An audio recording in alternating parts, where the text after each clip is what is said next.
Avant de connaître le succès qu'il a aujourd'hui, Cyril Ferraud a aussi connu des échecs à la télévision. Dans le numéro d'Un dimanche à la campagne diffusé ce 3 décembre, l'animateur a raconté son lendemain difficile après son premier gros flop. Il enchaîne les succès ces dernières années. Ses chiffres d'audience records avec son émission 100% Logique l'attestent.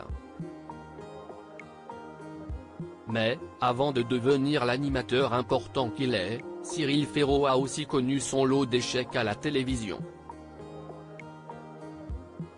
Invité d'Un dimanche à la campagne ce 3 décembre, l'animateur de 38 ans a évoqué comment il avait vécu son premier gros flop d'audience à l'âge de 21 ans auprès de Frédéric Lopez et des autres invités du jour de l'émission dominicale. Ça reste un traumatisme, Cyril Ferraud évoque sa première émission en prime time dans Un dimanche à la campagne dès l'âge de 21 ans. Cyril Ferraud se voit proposer l'animation d'une émission en prime time pour France Télévisions. Le jeu n'a pas fonctionné.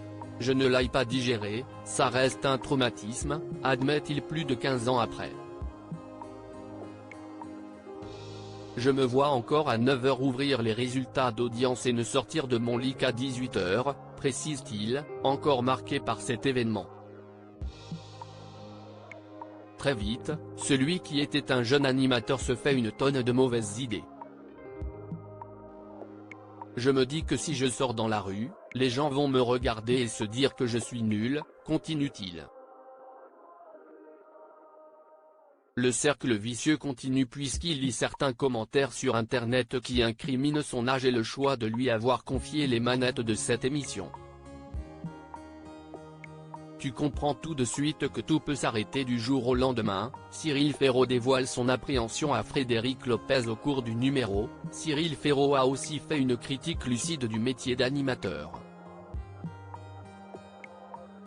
Alors qu'il alternait entre sa première expérience à la présentation sur la chaîne Disney Channel et un stage dans la société de production de Fort Boyard, il assiste à une scène qui le marquera à vie. Dans le hall de la société, je vois une animatrice qui a été une immense star. 2h30 plus tard, elle y est toujours. Personne ne la reçoit, décrit-il. Tu comprends tout de suite que tout peut s'arrêter du jour au lendemain.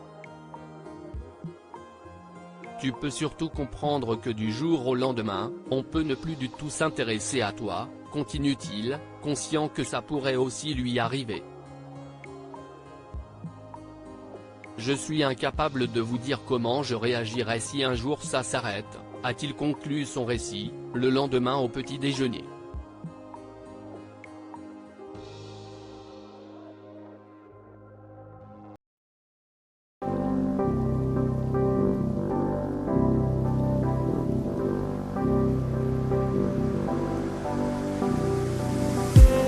I just need